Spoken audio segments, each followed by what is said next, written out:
Good morning, good afternoon, or good evening from GFoRSS TV.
Welcome to this broadcast of GFoRSS TV.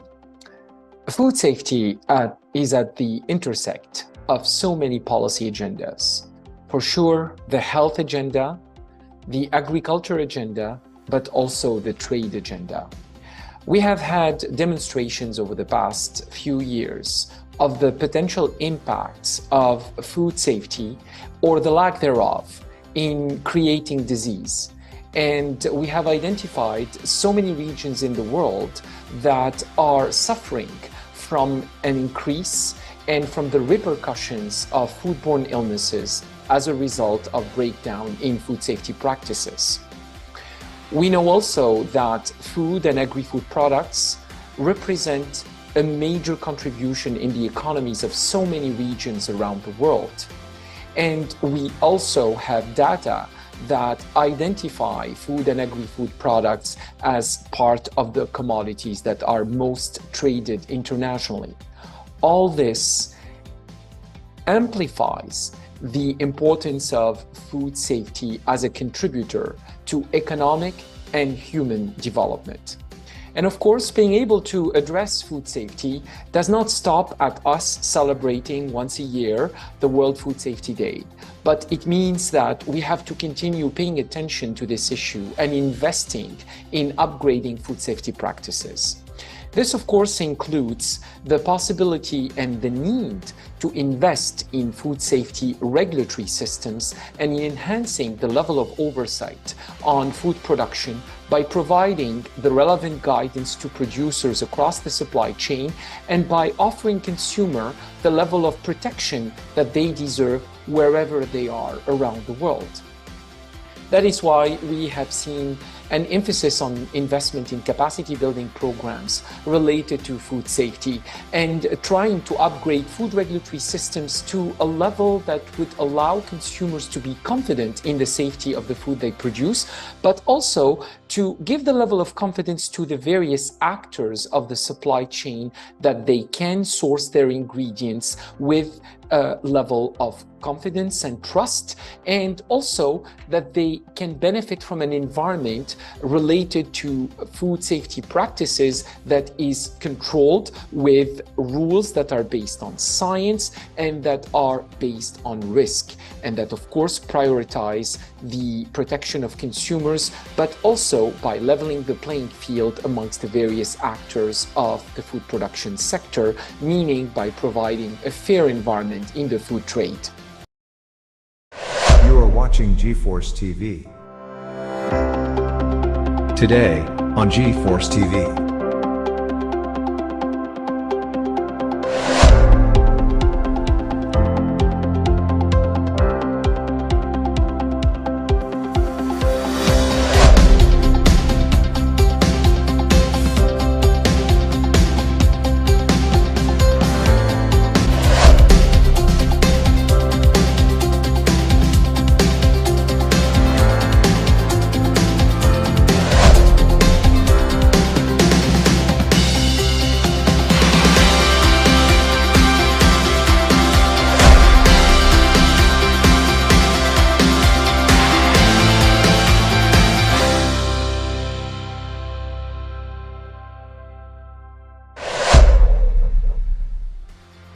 This is why we have decided to dedicate this session of GFoRSS TV and this particular broadcast to food safety capacity building, and with an emphasis on food safety regulatory capacity building, those initiatives that support the development and strengthening food control systems, including food safety oversight.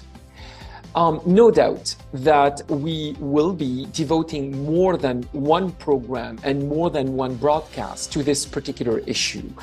We will be just actually going through the surface, and once again, through this broadcast, we will be benefiting from material that was previously made available as a result of events, as a result of symposia or seminars that actually included various actors of the food regulatory systems and please indulge us if some of the material essentially may be related specifically to these events. However, we will try to put the emphasis on a specific aspect that we will likely develop later in other parts of GFoRSS TV broadcasts. Today's discussions will go through the necessity to invest in food control enhancements programs as part of our interest in food safety. We will be focusing as well on how investing in regulatory convergence in food safety applications could be a contributor to addressing the challenge of having the... Coming up next on GFoRSS TV.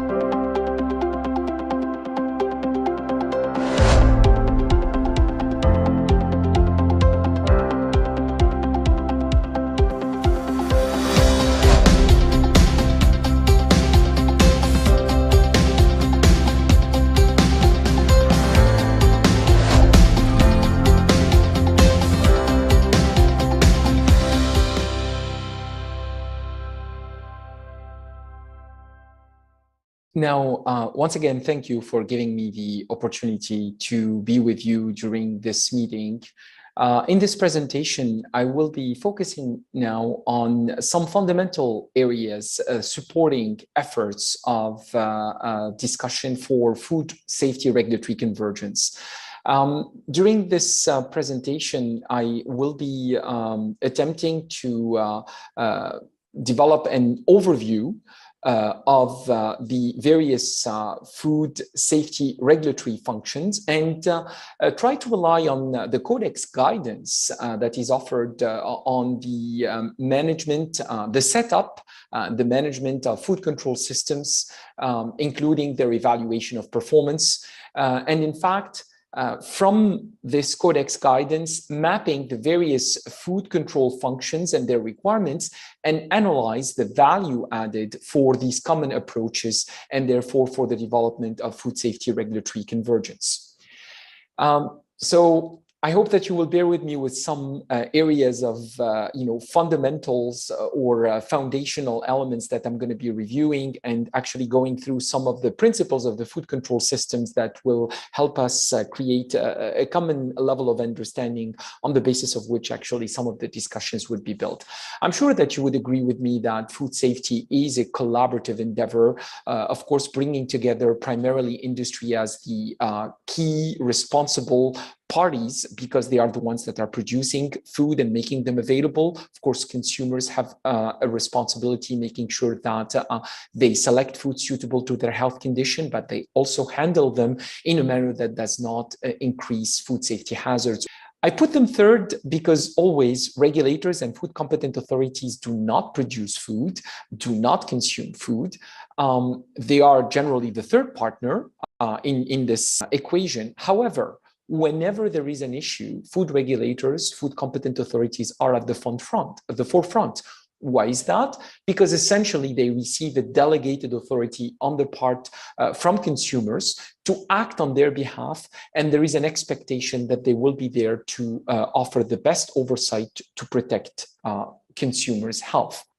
Now, competent authorities, also identified as regulators, are the key actors contributing to building, administering, and sustaining national food control systems. And in fact, Codex provided guidance on the way. Now, allow me really to go through the various pieces of food regulation, really the principle under which foods are regulated.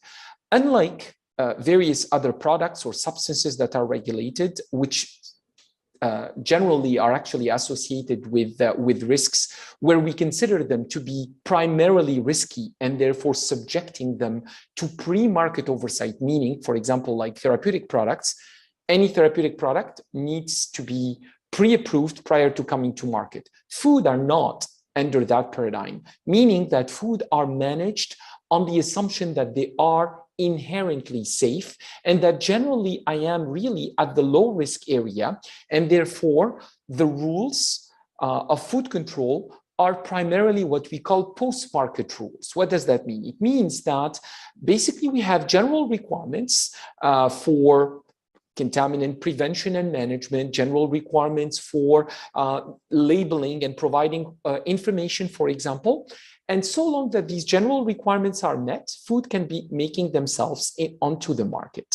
Now, when the risk increases, we see essentially the food control paradigm evolving towards pre-market oversight. And this is the case when you have either the introduction of risks or perceived risks. That's the case, for example, for substances that are deliberately added in conjunction with food production, like additives with direct addition, or indirect addition, like pesticides and veterinary substances. They're not directly introduced in food, but they are introduced at some point in the production system, and there are some residues that may be left, and therefore, because there is a deliberate addition, because also there is a perceived or a real risk potentially introduced, we subject these applications to what we call a pre-market oversight, meaning that we will subject them to a review prior to authorizing their use and therefore the availability of the products with which they are treated.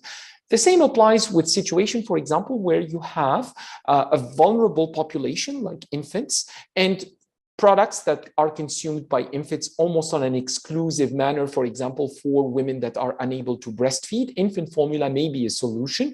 And in this particular case, infant formula tend to be regulated on a strict pre-market oversight, meaning that they almost are treated like therapeutic products. Now, when we look at the objectives of food control systems as explained by the Codex text, the primary objective is, of course, to protect consumers, primarily consumers' health, but also consumers' economic well-being, protecting them from food fraud, from being deceived, for example, from a false representation of the food. But there is always an accompanying objective, and this accompanying objective is to ensure fair practices in the food trade through the creation of a predictable and a transparent system. Now, that foundational text of Codex, CXG 82/2013, offered the principles of a national food control system. And I always start with this introduction when we try to map the key food regulatory functions. So I hope that you will indulge me to go through these in a very fast manner.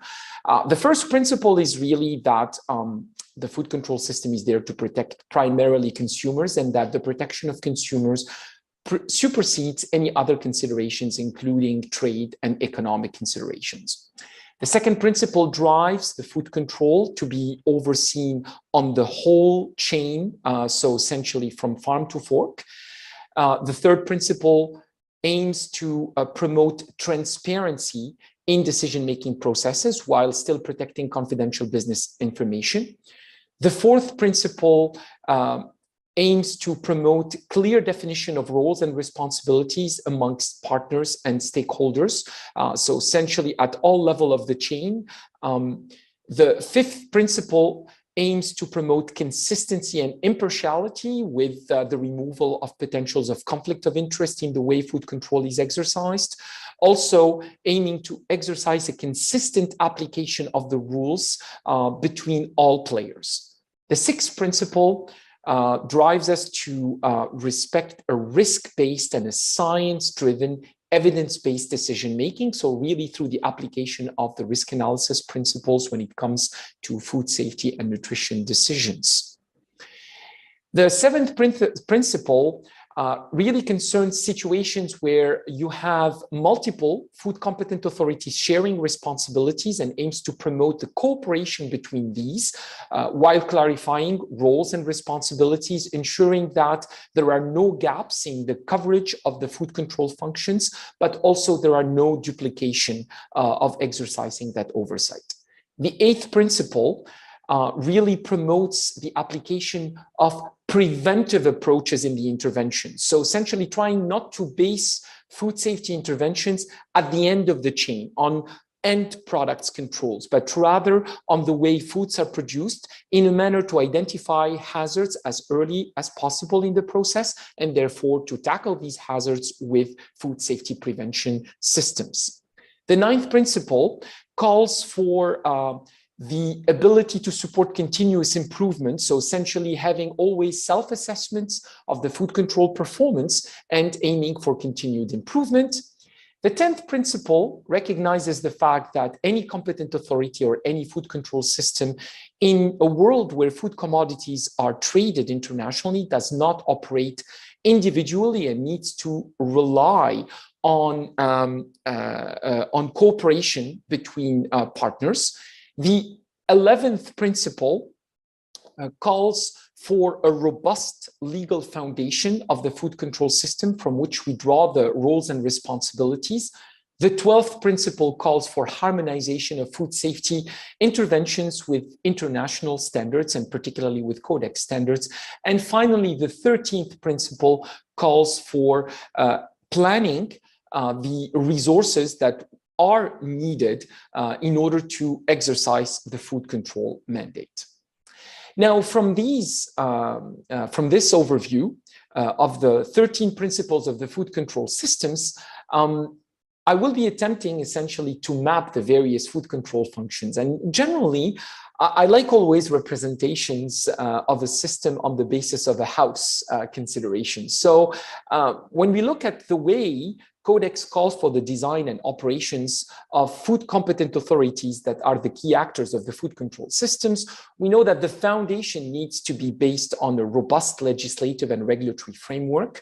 The decision-making process needs to be based on the risk analysis principles, which essentially offers really the scientific underpinning and the consideration of the key factors upon which decisions would be made. And of course, we need to have a robust governance and collaboration between the various players.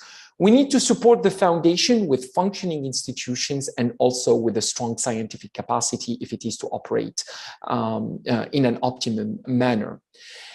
Now, of course, when you look at several foundational aspects to operate a food control system, we will all agree that they generally require major investments in time in order to create the capacities to operate the food control system, but also in resources. So we need to invest in a strong scientific foundation that really will drive the application of the risk analysis paradigm. And this, of course, requires both resources, investment in competencies, investment also in the availability of data. Now, if I go back again to the definition of food control programs according to that Codex foundational text, we see that Codex defines food control programs to be the collective actions and activities in place to manage specific food safety hazards, to assure the quality and the safety of food and fair practices in the food trade. Now, an effective food safety competent authority is one that anchors its actions and operations in a robust legislative and regulatory framework that enables it to develop, establish, implement, maintain, and enforce a national food control system. It is also one that bases its food safety decisions on the application of the risk analysis principles. It is one that is also supported by both a capacity and standard setting and a compliance verification and enforcement mechanisms, and also is supported by those foundational enabling elements, the scientific capacity for risk assessment, laboratory operations, and also risk communication. This is another representation of the way the key food regulatory functions can be extracted from the Codex text. You see that we have the standard setting function. There is a function related to the management of food business operators, so essentially creating clear conditions for food business operators to establish themselves and to operate in a given jurisdiction. Of course, these are the rules, but we need to have the verification of the application of the rules. This is what the compliance verification and enforcement, so inspection programs, both for domestic and for imported products, but also for products that may be destined to export markets. And when there are situations of non-compliance that are identified as a result of these compliance verification activities, there is a need to have food incident management capacity, including the capacity to address foodborne illness. Now, these are all the horizontal functions. that can be applied, of course, to the various aspects, to the various value chains. And even if essentially you have one competent authority that is responsible for only one value chain, we need to have all these functions developed and exercised. And of course, on the right-hand side, of this slide, I represented the various enabling aspects from the scientific foundation, the policy capacity, the training, and the competency development. Now, if we go through the various food regulatory functions, and essentially we look at what a competent authority needs to administer, I've identified essentially 8 elements that need to be looked at. And from there, we will look at what are the areas that are most amenable to coordination, cooperation, and therefore the creation of potential convergence and harmonization. So a competent authority needs to develop and maintain food legislation and regulation. It needs to deliver food safety standard setting function, both for pre-market decisions, so the approvals of additives, the approval of food contact materials, the approval of pesticides, veterinary drug residues, and also a number of standards that are applied on a post-market basis, so those general rules that need to be applied and observed for foods to be made available on the market, like, for example, maximum levels of contaminants in food. A food competent authority needs also to administer food business operators, and this is generally done by the development of requirements for their operation, like prerequisite programs, like preventive controls, and these generally become requirements for registration or for licensing of these food production operations. The fourth function is to be able to verify the compliance and to enforce the rules. This is essentially what the inspectorate, the food inspectorate, would be tasked with, applicable also both to domestically produced as well as to imported products or products that may be destined to exports. When we verify compliance, there are situations where we will be identifying non-compliance incidents, and therefore there needs to be a capacity to manage these incidents, including situations where these are associated with foodborne illness. And in order to do all this, we need a number of enablers. The enablers are represented in a scientific capacity for decision-making, including a food testing capacity, including the development and the administration of surveillance and monitoring programs, including the development of a risk assessment capacity. Another enabler is related to food safety policy capacity. For example, the ability to contribute, but also to be able to adapt, interpret codex standards in order to develop the national standards. And of course, we need also a culture of learning, training, capacity building, both to the staff of the competent authority, but also to the stakeholders, to those who are supposed to apply these food safety rules.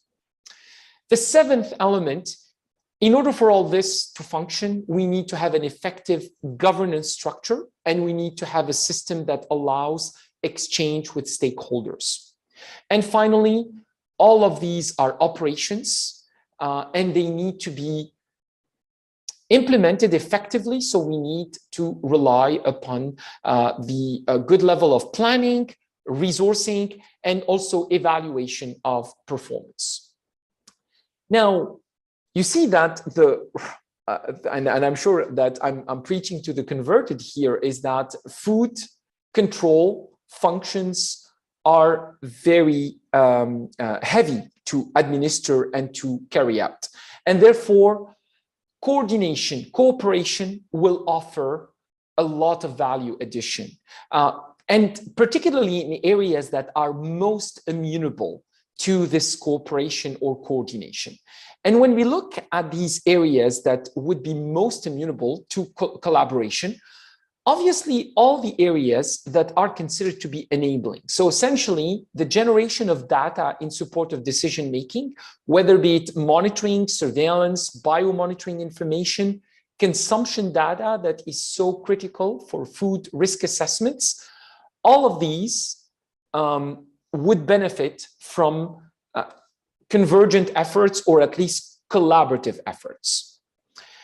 Areas related to standards development, particularly in countries that share some commonalities, whether it be commonalities of population, commonalities of economic systems, all these essentially would benefit as well from efforts of collaboration, coordination, and even convergence.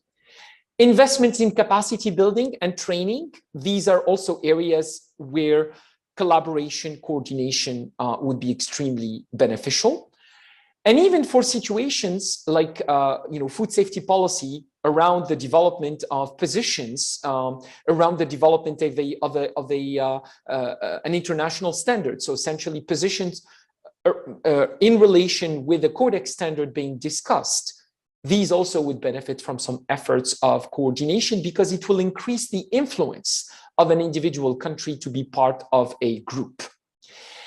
Now, I'm sure again that these considerations have driven already the discussions that are underway to look at where we can concentrate the efforts of collaboration, coordination, and convergence.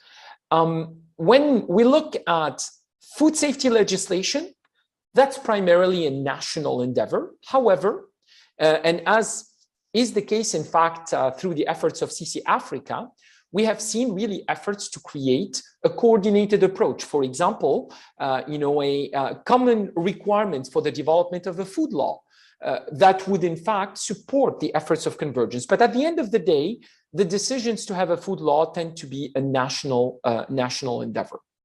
Standard setting is an area that is, while being a national prerogative, actually would benefit highly from regional cooperation, because generally this will allow, in fact, this convergence to be implemented, particularly when we see that the standard setting enabler, such as, for example, the risk assessments or the safety assessments around products that would be allowed for use, would be done on a common basis, using basically convergent or collaborative, if not even harmonized approaches. The management of food business operators tend to be more of a national prerogative, but again, there might be some efforts of coordination, for example, on the way prerequisite programs could be set, preventive controls would be set. The same would be applicable to compliance verification, inspections, mechanisms. So conformity assessment is definitely a national prerogative. But again, there might be also coordination of requirements, the development of common guidelines. If we continue through examining the various areas and looking, what is most amenable to harmonization and convergence, the food incident management, again, this is an area that tends to be more of a national prerogative, because the situations of non-compliance happen at the national level or identified at the national level. But again, there might be opportunities of regional collaboration, particularly through the identification of the signals. So essentially having a common rapid alert system, for example, or having the relevant information exchange mechanisms that would allow to tackle similar incidents or the same incident with also convergent decisions. All the various areas of the enablers, I've identified those, whether be it risk assessment, food safety capacity building, food testing, these would benefit very strongly from a regional cooperation effort. Food safety policy, generally a national endeavor, although in some areas, again, efforts of coordination, like we mentioned for Codex positions, would be extremely beneficial. When it comes now to governance, stakeholder engagement, and operational effectiveness, these also are very highly national prerogatives.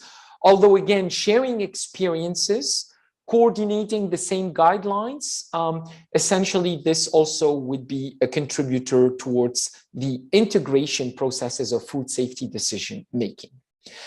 So now if I summarize this analysis, we see that the areas that are most amenable to convergence or to harmonization will be the areas of standard setting, particularly the pre-market ones, as well as the post-market ones, and all those areas that support them to be achieved. So essentially, all these standard setting requirements are underpinned by safety assessments or risk assessments, including the examination of codex standards and determining the adaptability of those codex standards to the national or the regional jurisdictions. And this is why, as a result of the multiple efforts of capacity building, we see that efforts are being made to enable food regulatory scientific disciplines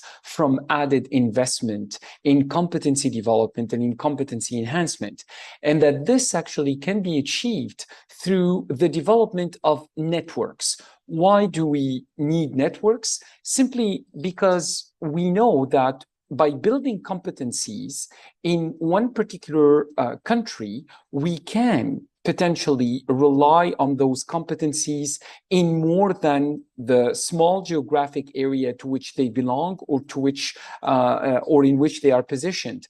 In fact, the ability to create efforts of experience sharing, the ability to cross-pollinate amongst the various sources of expertise that may be available as a result of these competency enhancement activities through the availability of these networks and the experts in them will allow to incrementally build and enhance the capacity of food control systems. And that's why we have seen capacity building programs actually putting some emphasis on food risk assessment networks, on the creation of food safety laboratory networks, such as the one that was created in Africa, and some efforts that are being done in Southeast Asia, in the Southwest Pacific, and also in other parts of the American continent, like in Latin America and the Caribbean region. In fact, this particular effort of creating pools of expertise and potentially what we may call as centers of excellence in capacity building and in competency enhancement was the subject of one of the papers that I had the privilege to co-author with a number of colleagues from different parts of the world, where we advocated particularly for those areas related to risk analysis, where again, a significant level of investment in training and the development of competencies need to be made. Basically, in these areas, being able to rely on networks, being able to rely on what we may call as collaborative centers of excellence as a mechanism that would allow, in fact, to propagate the level of knowledge or these experiences and this expertise beyond the boundaries.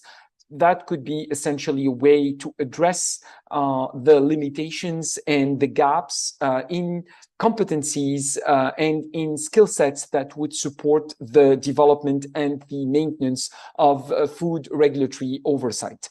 And in fact, that is why in this paper and in other discussions that have taken place over the years, we have proposed a model of potentially public-private partnerships where these regional mechanisms of collaboration could be set. Of course, they will need to be adapted to the geographies and also to the environment, including the geopolitical environment in which they may be set up. We know that we have a need for requests of risk assessments, for all the different evidence base for standard formulation or for decision making. And in fact, there are also needs associated with those in terms of data, in terms of information on the basis of which the decision-making process needs to be made. And these regional mechanisms of collaboration, drawing on the collaboration that they may have from academic centers, from food regulatory authorities, but also even from industry, will be able to produce some of these outputs. For example, to offer risk assessments on demand, for a given jurisdiction or even for a region, in order to be able to underpin even the adaptability of a particular codex standard to a region or to a country. We would be able even to see potentially the development of impact statements related to proposed regulation, which is essentially a component also of food regulatory science. And of course, through these collaborations, we would aim at producing the relevant data that is so crucially needed to underpin those assessments and then subsequently the food regulatory decisions that are needed. And of course, this would allow to incrementally build capacity and make those competencies and this capacity available to more than the small area where they have been developed and they have been built. And this is, in fact, an experience now that we are setting up in collaboration with our partners in the Dubai municipality. We are right now discussing the creation of a center of excellence in food regulatory science that would encompass various areas of regulatory science.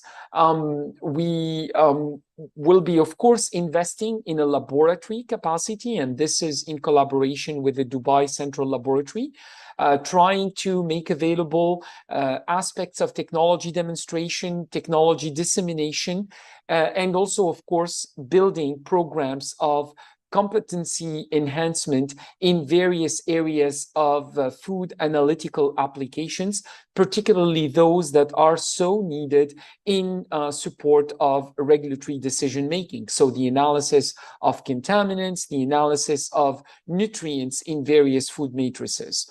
And we are hoping, in fact, that this center, while being based in Dubai, will be able to support various efforts of capacity building around the world, and definitely in the neighboring area, in the Middle East, in North Africa, and also in the Indian subcontinent, in collaboration with various partners, and particularly building collaborations with those private partners amongst the technology providers of food analytical applications.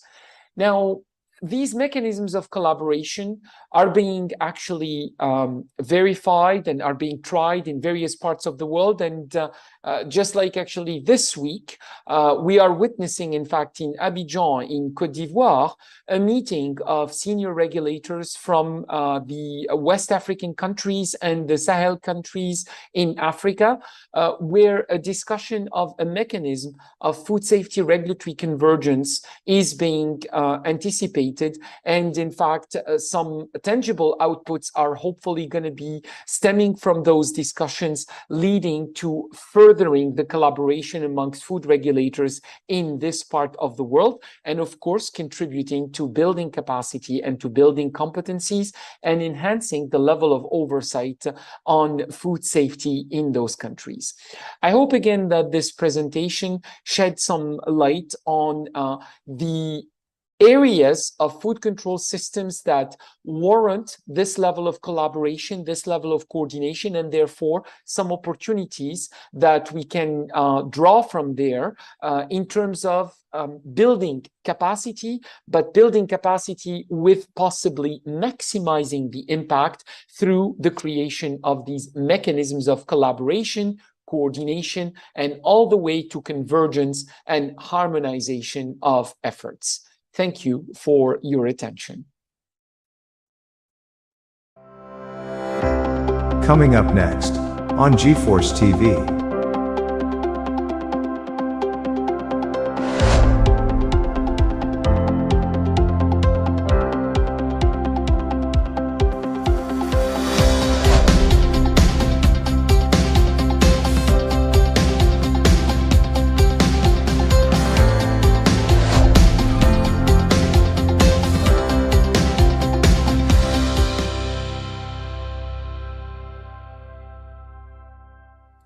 I would like to thank the organizers for giving me the opportunity to be part of the Monica Annual Conference and to contribute to this virtual event.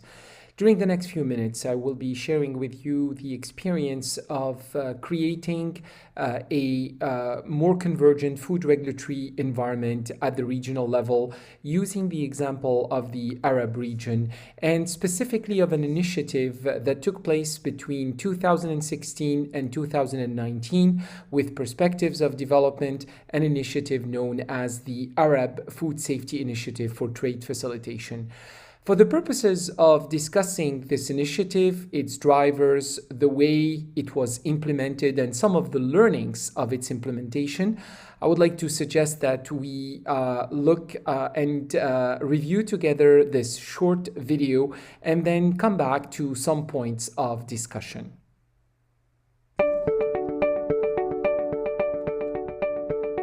In January 2016, the Arab Food Safety Initiative for Trade Facilitation SAFE was launched with the overall mission to coordinate and possibly harmonize food safety regulatory measures in the Arab region, aiming for the enhancement of health and safety of Arab consumers and to enhance intra-regional trade in food and agri-food commodities, which in turn will reap benefits on Arab economies. 18 Arab countries were part of the journey, with the funding offered by the Swedish International Development Agency, SIDA. This initiative was implemented by the United Nations Industrial Development Organization UNIDO in partnership with the League of Arab States and its subsidiary organizations, the Arab Industrial Development and Mining Organization and the Arab Organization for Agricultural Development, with the important collaboration of representatives of the food production sector, mainly the Arab Union of Food Industries and the Arab Federation for Food Industries.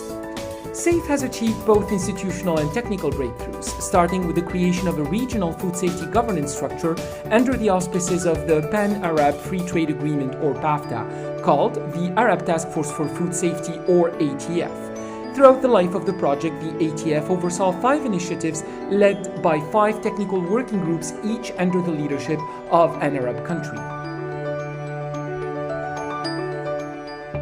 Jordan,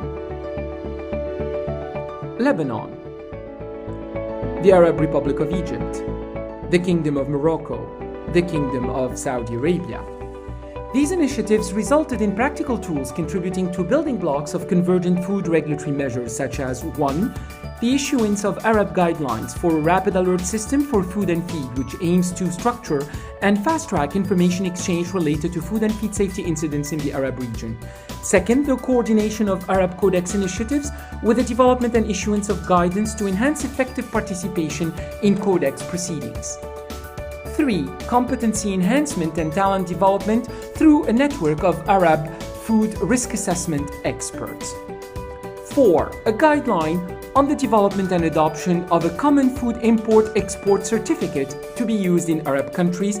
And 5. The adaptation of the International Food Control Assessment Tool and the identification of priority food safety investments into Arab countries. At the institutional level, the ATF was anchored in the League of Arab States governance as decided by the Economic and Social Council of the League, adopting the ATF as one of its organs along with an SPS-TBT committee. This initiative was implemented while ensuring gender balance in all events and activities that were organized. SAFE also powered targeted country-driven initiatives in several countries with specific agreements to enhance food safety performance in Egypt and Palestine. In Egypt, SAFE contributed to the initial institutional and program development of the newly created National Food Safety Authority, NEFSA, with an emphasis on capacity and competency development. In Palestine, the agreement with the Ministry of Health contributed to enhancing food inspection control systems. These efforts supported making food safety as a top agenda item for Arab senior decision and policy makers.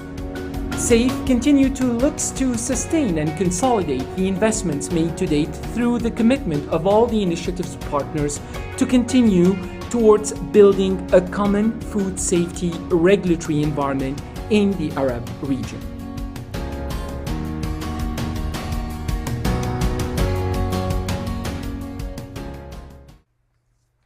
When we examine the initiative and we look at some of its drivers of success? Well, first of all, there is a need to have a clear driver for realizing a regional food safety regulatory convergence, and part of the drivers tend to be economic drivers. At the regional level, the Arab region is a heterogeneous region in terms of countries that are producing and importing food and agri-food commodities. In fact, the region contains a number of countries that are considered to be important producers of food and agri-food products. And at the same time, there are a number of countries that rely very heavily on imports for their food supply chain. Yet, the intra-regional trade within the region was identified to be amongst the lowest at the intra-regional level. And there was therefore a high potential to increase such intra-regional trade. One of the elements of diagnosis that justified the reasons why countries in the region do not exchange food and agri-food commodities is the presence of technical barriers to trade in food and agri-food products. And definitely the heterogeneity of the food regulatory system in the region was a contributing factor. The other factor is also the fact that food control systems were not on par with each other. Some countries had mature food regulatory systems and food control systems. Others could be described as having nascent food regulatory environments. And as a result, there was a potential here to level the playing field, and through a momentum of food safety regulatory convergence to stimulate the intra-regional trade by the removal of some of these technical barriers of trade. Now, some of the elements of success is that this initiative relied upon a robust food safety coordination mechanism, the importance of the governance structure. The governance structure that was devised for SAFE was made of representations from competent authorities, from food competent authorities in the Arab region. These representatives were designated by the competent authorities themselves, and in fact formed a specialized high-level steering group that was tasked to govern and to steer the future of food safety regulatory harmonization. So the fact that the representation was deemed to be robust, meaning that it was meaningful for the various competent authority, contributed to the success of the governance structure. The other element of success is also the fact that this governance structure was anchored in the governance structure of the League of Arab States, that is the political organ within the region that gathers the various countries that are contributing to this initiative. And of course, in order to be successful, and knowing that food safety is essentially a technical field, there was a need to anchor the initiative with the contribution of experts from the region that were structured in the form of 5 expert working groups. And it was through a process of prioritization that this group, that is the Arab Task Force on Food Safety, so essentially this high-level steering group or governance group, basically identified 5 areas of priorities where the experts from the region needed to work together in order to chart a path forward for a more coordinated food safety environment. Amongst the initiatives that were selected, a risk assessment initiative. This was stemming from the understanding that if we are to achieve a convergent food safety regulatory environment, knowing that food safety decisions are very strongly wired in risk assessment and in scientific evaluations, there was a need to create a set of capacities and competencies at the regional level that would contribute to create this nucleus and the expert group that would guide those convergent food regulatory decisions. At the same time, there are areas that were more immediate and with more immediate impact, in fact, on the exchange of commodities and food and agri-food products. So, for example, the development of guidance to have a common, at least a common template and a common set of guidelines around the issuance of food import and export certificates. The information exchange was also identified as a key area, and the creation of an Arab rapid alert system for food and feed with the intent to fast track and to structure the information exchange on food safety incidents was identified as an area that would contribute, in fact, in the creation of linkages between food competent authorities at the region. And as we know, sharing information and sharing information effectively is a key element of creating trust amongst food competent authorities and therefore the development of collaborations and coordination. The importance of sustainability was another consideration that supported the elements of success of the initiative. And the fact that the governance structure, first of all, was well recognized by the political organs of the region, so essentially the League of Arab States and its subsidiary organization, but also that this governance structure was relying on a number of expert groups that were, in fact, the ones that were tasked with producing these guidelines, these protocols, these tools, these standards potentially that could constitute the basis of coordination and harmonization. So being able to anchor again the food safety governance structure in that political structure that is the League of Arab States and one of its councils was an important consideration. But also the recognition that food safety is a technical field, and then investing in areas of strengthening the competencies, the capacities, the tools, but also the generation of data was a key element that supported the success, at least of the initial stages of implementation of this initiative. Now, a few discussion points as to future directions for an initiative of this nature and how it could be sustained with further investments. There is a need to continue building this regulatory convergence through reforming a number of institutions in the Arab region and particularly in creating a legislative foundation that could support such harmonization. So, for example, the development of a common blueprint for food laws in the Arab region could be one of the elements that would support that. The possible also creation of a common food regulatory enhancement program using the same building blocks could also contribute towards further harmonization and coordination. The second point, there is a clear understanding that science-based and risk-based decisions are key in order to achieve such convergence.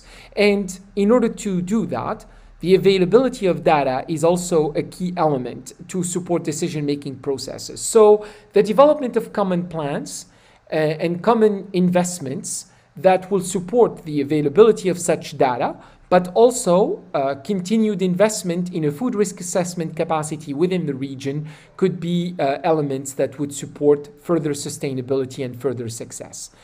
And finally, looking at building progressively common building blocks of a harmonized environment.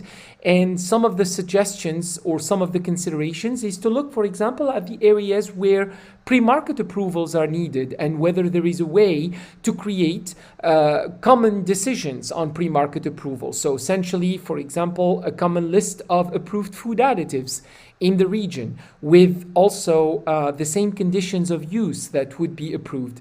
The same would apply, for example, for pesticides and the way pesticide residues would be considered, or for veterinary drug residues. We know that in a lot of instances where you have technical barriers or differences of opinion on a traded commodity, in a high percentage of cases and of incidents, differences of opinions on maximum residue levels of these pesticides and of veterinary drugs could be the elements that are impeding the more fluid trade amongst countries.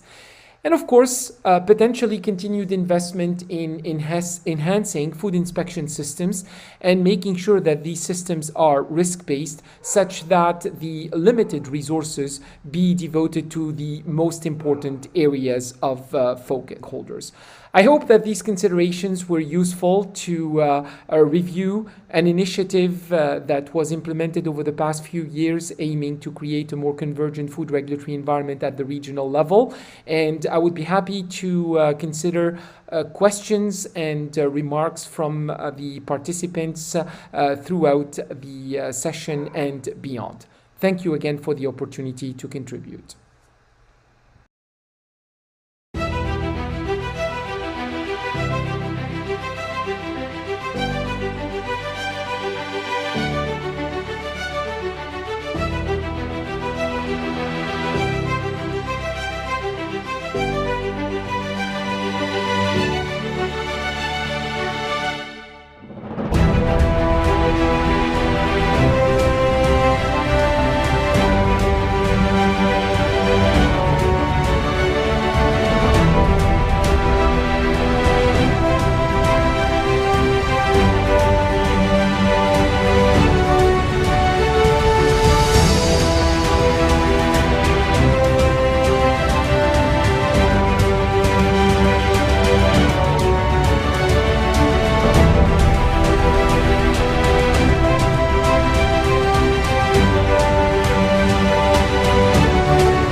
Coming up next on GFoRSS TV.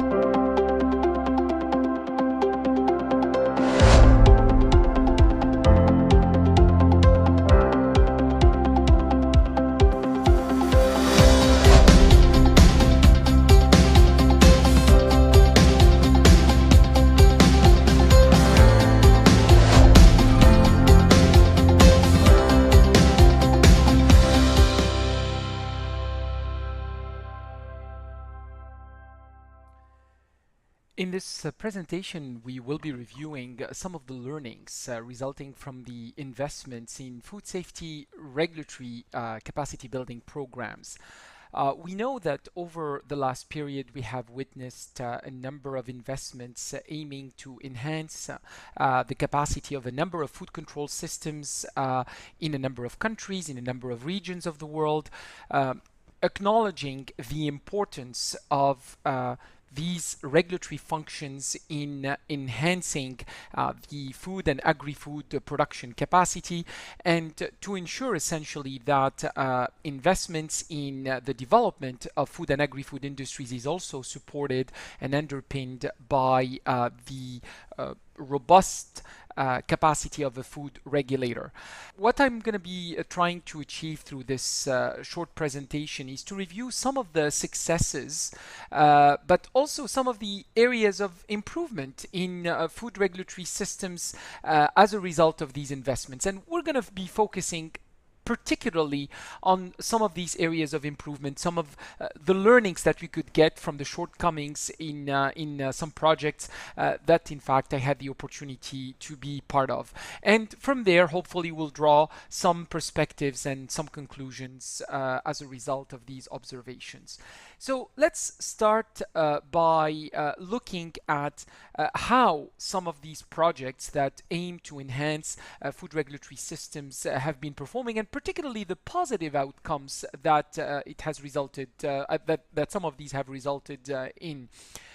Now, as I mentioned, in a number of parts of the world, we have witnessed investments in food regulatory capacity building. What do I mean in food regulatory capacity building? Basically, looking at the regulatory oversight in a country or in a region, identifying some gaps and addressing some gaps by either building the capacity, the competencies in a food safety regulatory authority, reviewing the legislative background, investing in the development of food laws, investing in the development of competencies, and that is really human competencies that will help support the implementation of food regulatory programs, but also looking at the structure of these food regulatory programs and re-engineering them in order to make them more adapted to address the needs of a given jurisdiction, and again,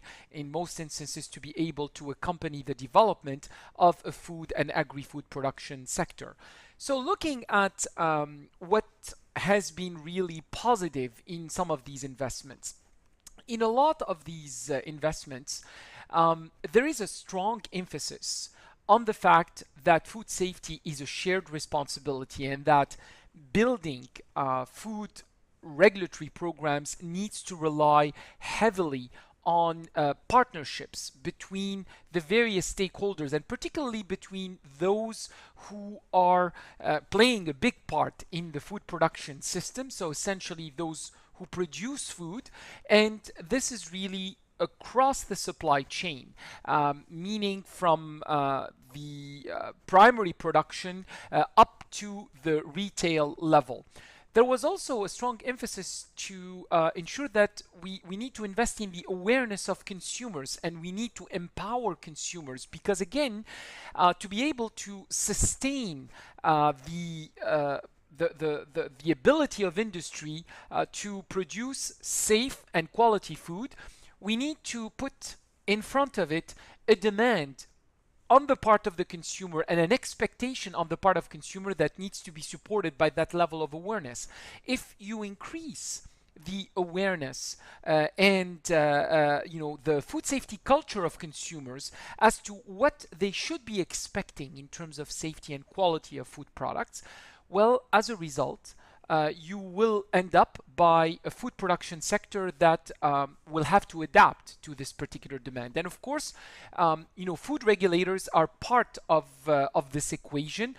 They are in fact those who play that facilitation role between the food production sector and the consumers. And again, a lot of food regulatory capacity building programs have played a role in, for example, building the consumer awareness base. At the end of the day, the function of a food regulator is to have the oversight on the food production sector, but in doing so, in fact, the empowerment that they get is coming from an empowerment from consumers, because generally this empowerment is resulting from the food laws and from the various statutes that give those regulators the jurisdiction and the ability to exercise that oversight. So this has been really a positive area that we've witnessed in a number of food safety regulatory capacity building programs.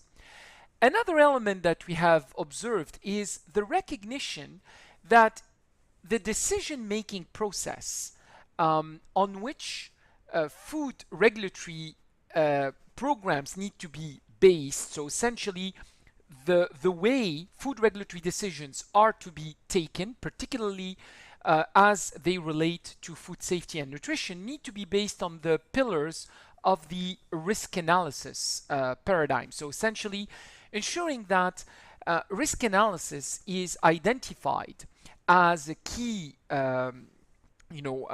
driver for food regulatory decisions. And in fact, we have seen a number of food laws and food regulations written or rewritten with the acknowledgement that risk analysis needs to be the foundation of the decision-making process.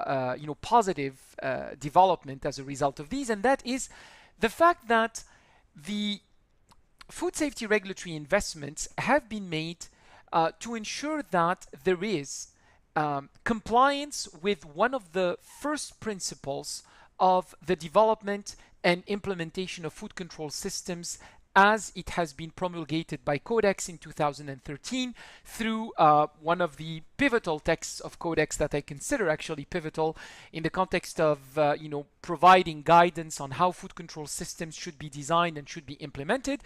The first principle really calls for the importance of food regulatory programs to have a coverage across the supply chain. So essentially to have coverage from the primary production up to the retail, up to what reaches consumers.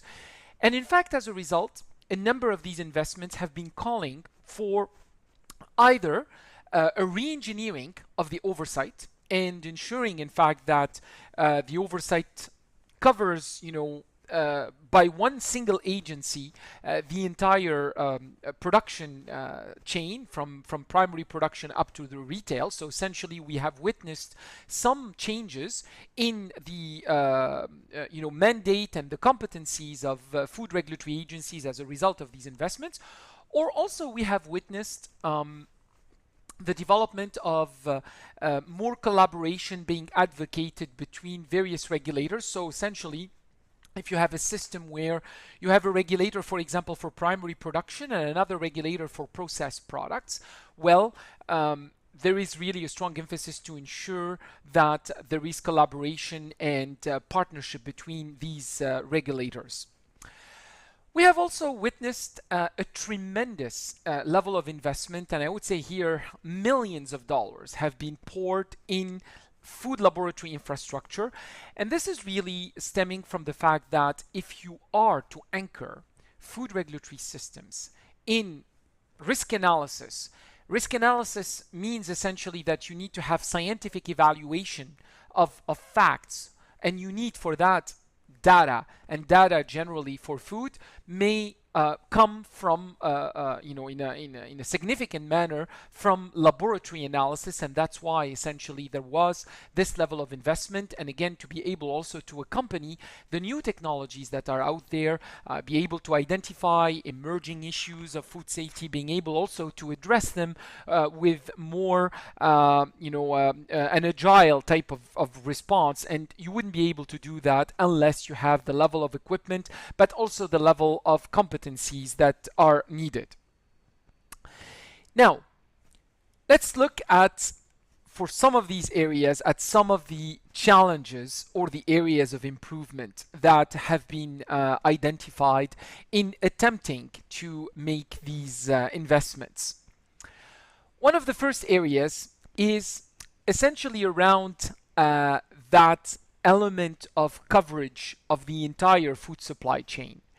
And currently, when you look at a number of jurisdictions where either a re-engineering has taken place or there was a stronger emphasis on collaboration, you will note that there continues to be a struggle, I would call it still a struggle, in managing situations of shared mandate. So essentially, in other words, if you have, let's say, the Ministry of Agriculture in charge of the oversight on raw products or primary production, and you have a food regulator, let's say the Ministry of Health, for example, or another agency that was created in order to oversee the processed foods, the ability to have that collaboration is definitely impeded. And we are witnessing far more overlap and duplication of mandates. So essentially, we're seeing that when there is an intervention, you will find an intervention by two regulators, as opposed to essentially having really a clearly defined levels of responsibility, or in the context of shared responsibility, there is an understanding of the level of collaboration. And on the other hand, you will find some other areas that are completely not covered by the regulatory oversight. So essentially, you will have these fights of mandates, and this is in an environment where the food regulatory resources are constrained. So let me give you an example of a jurisdiction that I had the opportunity to work with. I have a jurisdiction where you have a newly created food regulatory agency with essentially the entire coverage as to the way the mandate has been exercised or is to be exercised. So essentially from primary production up to the retail. And of course, for the oversight on their animal-derived products, they need capacities and competencies in veterinary science. And on the other hand, you have from the original setup, or before essentially the creation of this agency, there was a ministry, and there is still a Ministry of Agriculture that has an animal health capacity, and that has, of course, that veterinary science capacity and competencies. And upon the creation of the agency, and upon essentially the re-engineering of the governance structure, we witness essentially that the food establishments that produce animal-derived food, they witness the oversight and the visit of both authorities. So essentially the Ministry of Agriculture using of course the animal health mandate, but also still addressing some food safety requirements. And at the same time, you have the agency that is trying to develop programs to oversee foods of animal origin, trying also to address the gaps in competencies in veterinary science, and instead of relying on the capacities and the competencies that exist in the jurisdiction that was exercising the mandate before, well, it is trying essentially to reinvest in it. So essentially, these areas of lack of collaboration still persist and actually constitute a strong hindrance to development. They can be resolved certainly by, I believe, the instillment of the notion of, well, there's far more to do than essentially the regulatory oversight that exists. So the fear of having the mandate stripped from you should not be your primary driver, and it tends to be in a lot of instances a driver in the way some of the decisions are made. And some of the ways to address that is also to progressively create systems of collaboration, to create almost mechanisms for systematic exchange between these organizations. And it also goes with some investment in culture shifts, and this, believe me, takes time. We know that it takes time even in organizations of so-called developed jurisdictions. So of course it will take even more time potentially in developing countries. So again, there is a need really to continue to invest in this area of instilling a culture of collaboration between the regulators, and ensuring essentially that the regulators think mostly about the coverage of their oversight as opposed to what we call turf protection. So essentially my mandate versus your mandate, and wanting to be the primary decision maker and so on. So essentially focusing on the outcome as opposed to focusing on oneself as an organization. Now, in a lot of instances, so we witness really these struggles continuing, and we witness also really a lack of understanding as to how the entire mandate of food oversight needs to be covered. And really the understanding that if you want to find a reference on that, one of the way to look at the references is really how the international organizations are set. Really to understand where the food mandate starts and where it finishes, one could argue actually to look at the mandate of the Codex Alimentarius Commission, where essentially it is the international food standard setter, and actually you can model the mandate of an organization or of food regulators using the mandate of Codex as a reference. The mandate of animal health is essentially could be modeled on the mandate of the International Animal Health Organization, or OIE, and the mandate of plant health could be modeled on the mandate and the coverage of IPPC, the International Plant Protection Convention Secretariat, and its role in standardizing plant health requirements. And of course, there is always a connection with the public health mandate, and particularly in areas related to the surveillance and the detection of diseases of food origin. And again, looking again at the that level of collaboration that needs to happen, particularly in the areas of disease surveillance, epidemiological information, and so on. So these tend to be potential good references if there is a struggle in identifying the limitations of the mandate and how essentially the interaction between food safety, food quality management versus animal health regulations versus plant health regulation, as well as the relationship with the public health mandate. Now, another element that continues to be an issue, and that is the realities of collaboration between partners. When I say between partners, between competent authorities and food businesses. So as I said in the beginning, yes, we have witnessed positive development in the acknowledgement of food competent authorities as part of their redesign or their enhancement processes, that they need to factor in a collaboration with food business operators and a collaboration even with consumers as well, and trying even to invest in consumer awareness. However, in a lot of instances, those aspects of collaborations remain more as part of slogans than they are really reflected on the ground as part of practices and as part of the way the food regulatory mandate is exercised.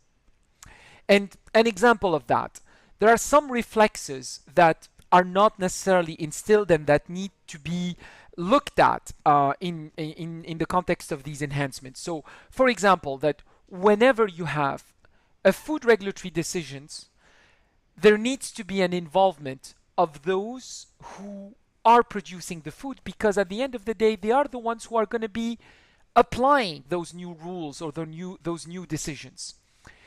Also, trying to promote the idea that in a lot of instances, food business operators, and particularly those who have invested in enhancing their practices, could be the source of the way those rules could be shaped. Because essentially, they know, particularly for those who have been educated and have invested in the way these operations should be, they have really a clear set of guidelines, particularly from international practices, as to how a number of food safety practices need to be designed and implemented. So rather than reinventing the wheel in terms of setting those new requirements, there is a need that any type of food regulatory requirements take into account the realities of the food business operators, and particularly where they have been making some investments in order to enhance their practices. Also, a need of an acknowledgement of full transparency that needs to be made, and actually supporting predictability. A food business operator cannot be operating in an environment where the regulator is totally unpredictable in terms of decisions being made at any point in time with different basis of decision-making processes, and without also that foundation of anchoring the decision in facts, in science.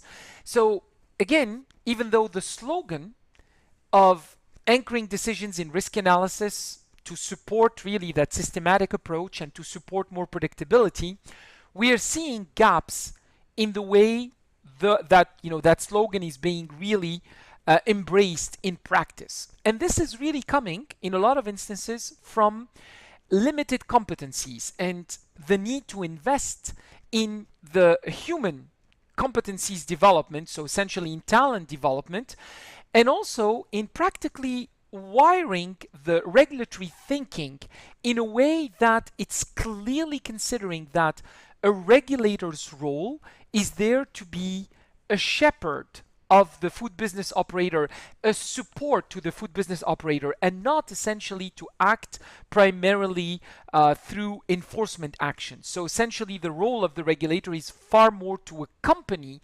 the food business operators than otherwise. And this notion is not necessarily well observed and well promoted in a number of jurisdictions that have been enhancing their food safety regulatory system. Another element that is quite common is also issues that we witness in the organization and in the governance. Now, we've seen new agencies being created or being re-engineered. We've seen new regulatory programs being set.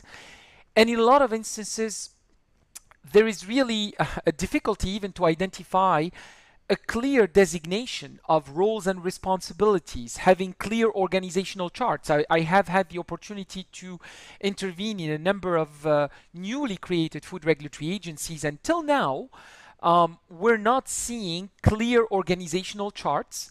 And there is also a tendency to have the decisions and the knowledge being concentrated in a few number of people versus the rest of the organization. So essentially the idea or the culture of building the organization, being able essentially to ensure that decisions cannot be made by individuals, but rather single individuals and independently from the rest of the organization, that you are rather building an organization and a program, and that you need to sustain those investments. And there is no way to do that unless you have a clear organizational structure. There is also a system of governance. So essentially, when I say system of governance, is clear indication of who decides what, and potentially support to that decision-making process, and support in the form of committees, in the form of advice being provided. So essentially systems that would allow to vet a number of decisions and to review them. And this is generally more conducive to robust and more predictable decisions, as opposed to individually made decisions that may be dependent, of course, on the personal appreciation of a problem, and therefore a personal indication as to what the right decision may be for a particular situation. In a lot of instances also, we find that there are gaps in the documentation of procedures and protocols, whether be it internally, so essentially that at the end of the day, the way regulatory operations are managed are not really related to the experience of the individual, but more according to well-documented processes, such that they can survive the individuals, and essentially that should there be any transition or any change in the human competencies that are in charge, there will be still a good continuity with minimum hindrance and minimum impact on the regular basically flow of activities. And the same thing would apply also to procedures and protocols in relation with the regulated parties. So essentially that it is very clear how the regulator would be interacting with the regulated party, particularly in the context of implementing enforcement decisions. So for example, when there is even an indication of a mandatory recall that needs to be made, the recall is still to be made by the industry, and how will that interaction going to be managed? The way, for example, the interaction with third parties that might be intervening in supporting the exercising of the food regulatory mandate. So for example, certification organizations and so on, and how is that defined in terms of their relationship with the regulator. So all that tends to be also missing. And in some instances, again, the way the flow of the information is managed tends to be impeded as well, and not very well clarified. So these are areas that need more attention, including in jurisdictions where there has been significant level of investment and a re-engineering of the capacity and the competencies. Another point also to mention is the fact that while the re-engineering of the programs tend to try to, build certain areas of food regulatory functions, like the standard setting functions, like the ability to, for example, exercise the oversight on the food business operators through, licensing and all the requirements associated with licensing, like imposing the adoption of prerequisite programs, the imposing of adoption of preventive control requirements, and so on. So even though there have been investment in discrete areas of food regulatory functions, I have witnessed that some key functions that support the decision-making process tend to be lacking. So for example, one of the examples that I have witnessed is a jurisdiction where there is a risk assessment department, so essentially a capacity that was built really to exercise risk assessment and that actually produces opinion. There is a standards department that tends to write the standards, but the linkages between the interpretation of the scientific opinion and making it into the development of options, such as the way standards are to be written, that element is still a gap.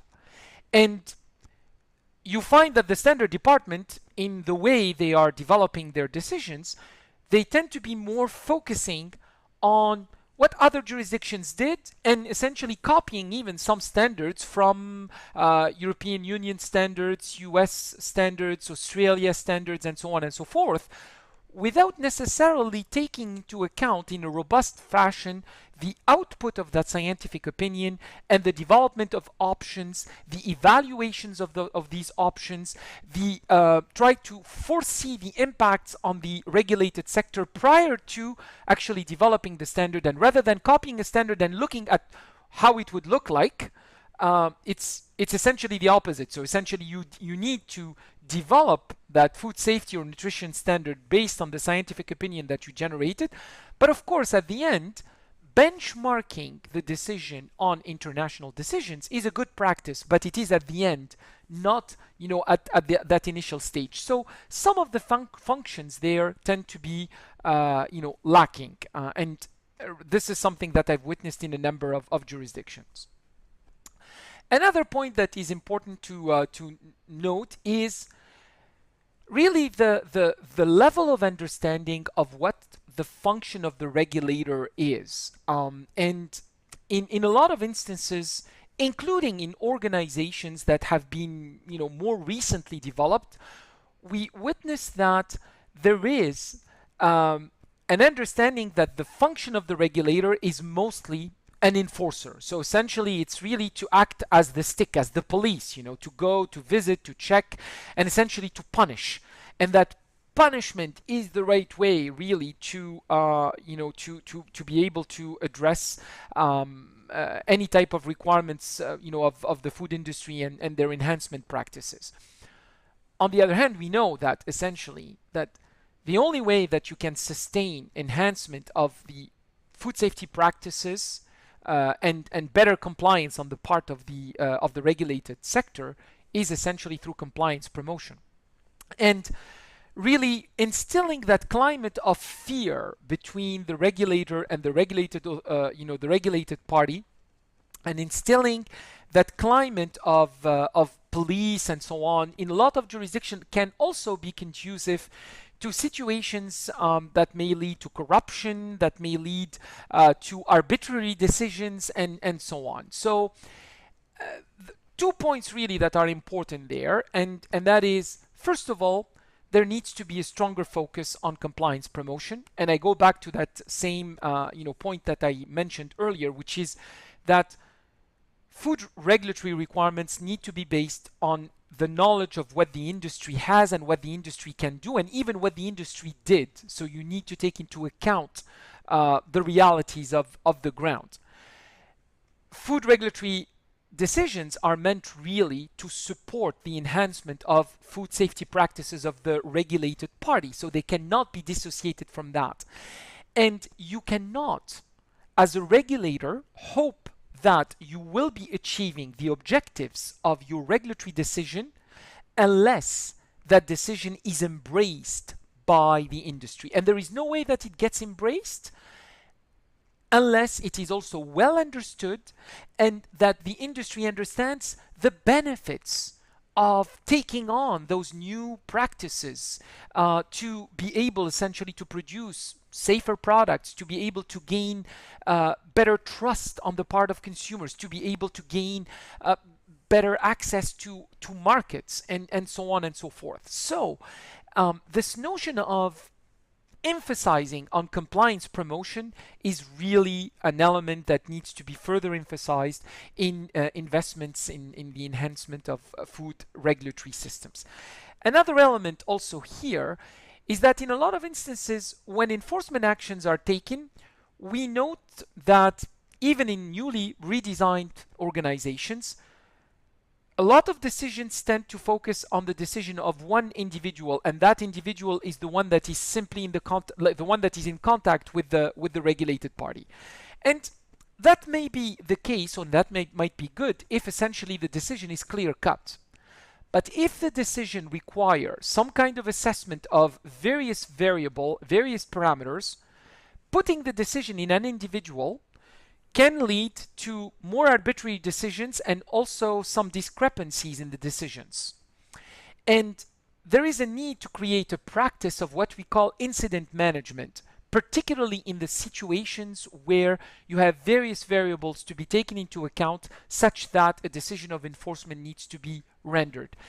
And there is a need to dissociate the person that essentially assesses the situation on the ground versus the person that, or the body or the group that makes the decision that needs to be implemented.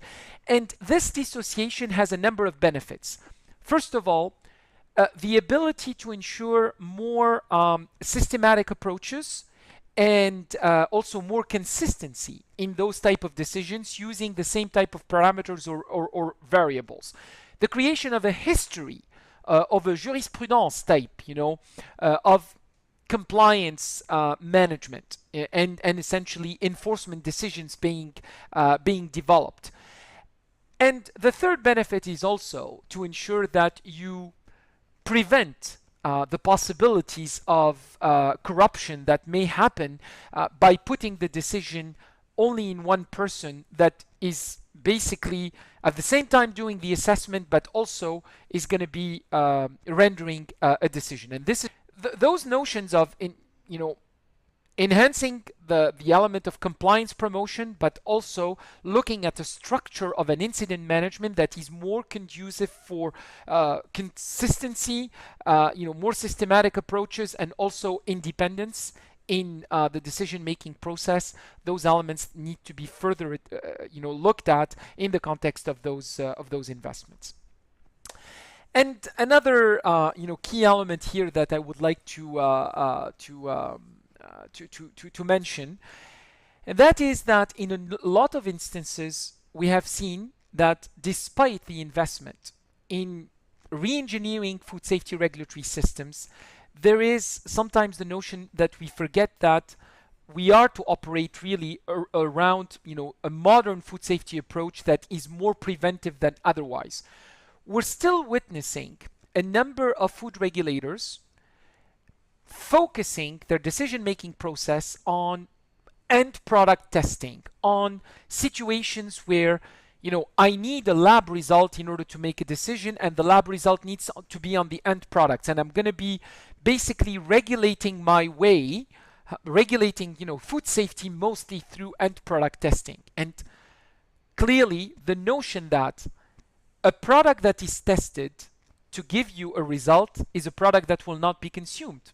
And you have to ask yourself whether that product is truly representative of the reality of what is made available to consumers. On the other hand, focusing the attention on interventions that are really based on prevention, so prevention meaning really on reviewing the food production practices at the beginning, looking at really instilling those prerequisite programs, looking at making sure that preventive controls are adopted by food business operators, needing also to ensure that the responsibility of the food business operator is built such that they realize that it is their responsibility to demonstrate that they have identified the hazards associated with the production of their food, and that they have taken the measures necessary to mitigate those hazards. So this notion of shifting again from reaction and end product testing to prevention, more towards really ensuring the oversight on the production system, and even actually for imports to make sure that importers are more made aware of their responsibility to ensure that they verify the practices of their suppliers prior to making available a product on the domestic market. So essentially making sure that we shift towards prevention more, and we try to get more and more away from the notion of end product testing, as the basis of decision making is still an area requiring attention. And that's why we see a lot of emphasis. We need labs, we need labs because we need tests. Yes, labs are needed. Yes, laboratory data are needed, but in a lot of instances it's really for monitoring purposes, to provide you with data that will allow you to prioritize your action, to evaluate the performance of your food safety interventions as a regulator, but not necessarily as an element, as the key element upon which really a food regulatory system is being based. You may still need a laboratory result in order to confirm, a piece of evidence in the context of an investigation, but it will be only one piece of evidence. The other pieces of evidence related to the investigation of the establishment, to looking at the food production practices, and so on, are also key considerations that need to be complemented by that element of the laboratory analysis. The laboratory analysis alone should not be the basis of a decision-making process. Now, and I would like to just mention an area that is more at a higher level, and this is really the way capacity building initiatives, including those that are focused on enhancing food regulatory operations, are developed. In a lot of instances, we witness that for a number of reasons, because of the evaluation frameworks, because a lot of these capacity building programs are working with donor money. Of course, there are evaluation frameworks that are set, and we need, of course, to identify sort of the outputs and to identify the results in a practical manner. But we need to resist the notion of what I call counting beans, in terms of achievements, as opposed to really making sure that whatever output that is made that is developed is essentially producing the impact that we need. Investing in a laboratory operation, buying equipment, buying reagents without investing in personnel competency, that would not be conducive to a strong impact. Also, investing, even if you invest in the labs, you invest in the personnel, you have data that is being generated according to good laboratory practices, not investing in the way that the laboratory data is going to be used, you are actually halfway through the impact that you are intending to produce in the food regulatory system. So really looking at the impacts of the decisions far more than on singular outputs in the way these capacity building programs are designed, but also looking at the sustainability of the results. And in a lot of instances, we have witnessed investments in food safety regulatory programs of various jurisdictions in developing countries that when that initiative finishes, the entire program crumbles. That essentially tells you that this was not built on a robust foundation because essentially it is meant to continue without that continued support. So that element of sustainability needs to be looked at even more, even though again it is part of the considerations in the design of projects. But I haven't seen that this element is really producing the level of impacts that needs to happen. I've seen more the exception, happening rather than actually this situation being the rule. So more attention to sustainability of results and the impact to be produced on those food safety regulatory programs, needs to be made in the way food safety regulatory capacity building programs are set. I hope that these elements are useful to illustrate some of the limitations and also some of the perspectives of development, some of the opportunities. Let's be positive for the future. There's a lot that has been accomplished, but we need to also be paying attention to those elements that will make those investments more useful and hopefully more impactful for the production of safer foods and also for the development of stronger food and agri-food sectors around the world. Thank you for giving me the opportunity to be part of this program, and I wish you a continued good learning experience.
This brings us to the end of today's broadcast on GFoRSS TV.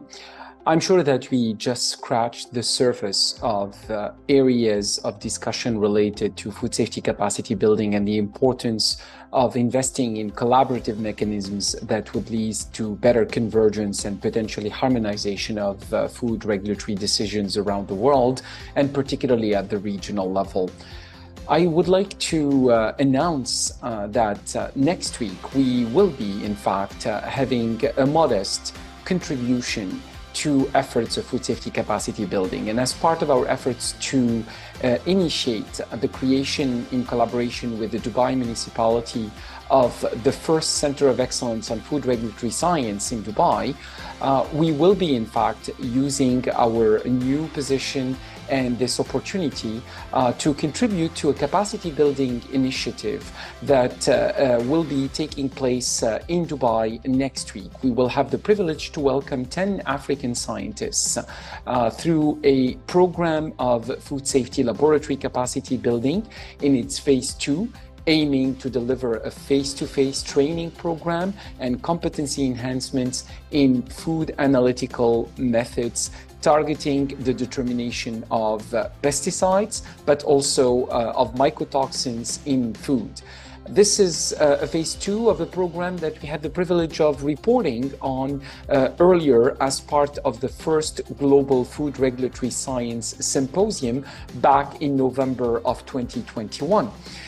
This program really aimed to pursue a multi-stage competency enhancement effort, starting with an online training program which targeted 160 scientists in Africa, following now next week with a hands-on and face-to-face training initiative, really looking at some of the colleagues who performed so well in the first phase and who will be continuing, in fact, their experience development with a number of instructors in Dubai next week. And then there will be other phases looking at further analyzing the performance and the effectiveness of this experience sharing program with some of our graduates in this capacity building event. Now, what I was to announce specifically is that we will be broadcasting live some elements of the events that will take place next week. Most likely you will be able to follow with us the opening ceremony of the training program, and this is going to be taking place on the 25th of July, so essentially on Monday next week in Dubai. It will start at about 10 a.m. Dubai time, and we will be dedicating the next broadcast of GFoRSS TV to laboratory capacity building. So I hope that you're going to be joining us live, and possibly for those who can't, then subsequently you will be able to witness the development of the implementation of this hands-on food laboratory training program. Once again, my thanks to Dr. Eli Bouyazbek, who has directed yet another broadcast of GFoRSS TV. And I would like to thank you all for staying with us and for all your encouragements, as well as all your support and the input that you may provide us with in pursuing our efforts in food safety capacity building, and particularly in food regulatory science capacity development. Thank you, and have a great day wherever you are around the world. You are watching GFoRSS TV. Today, on GFoRSS TV.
The Global Food Regulatory Science Society.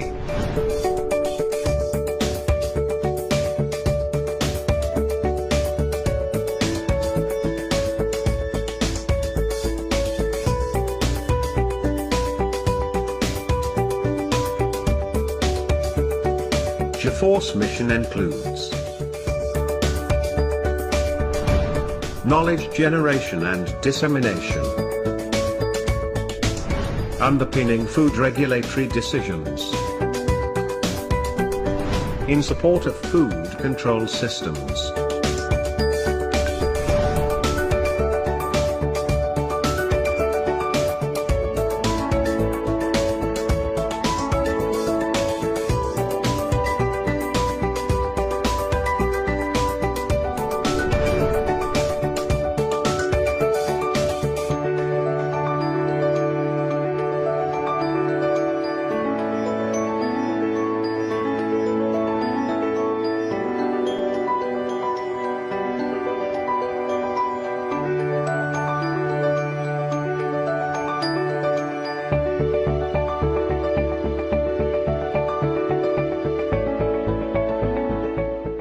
Our interventions focus on promoting food regulatory scientific disciplines.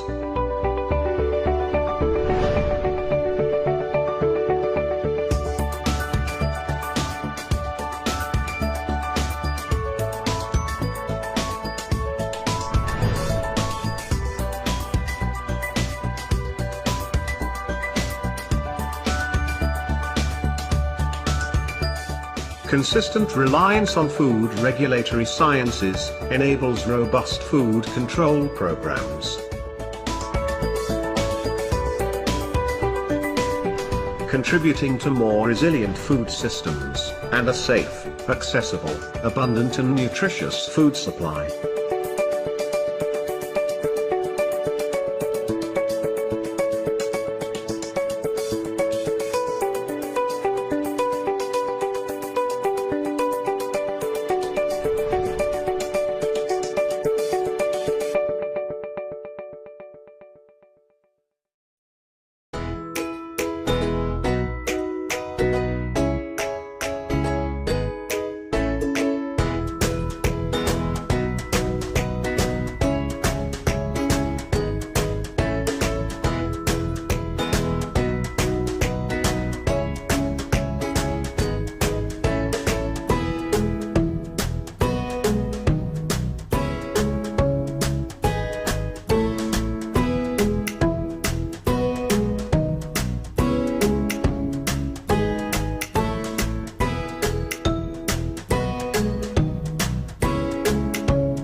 Thank you for watching GFoRSS TV.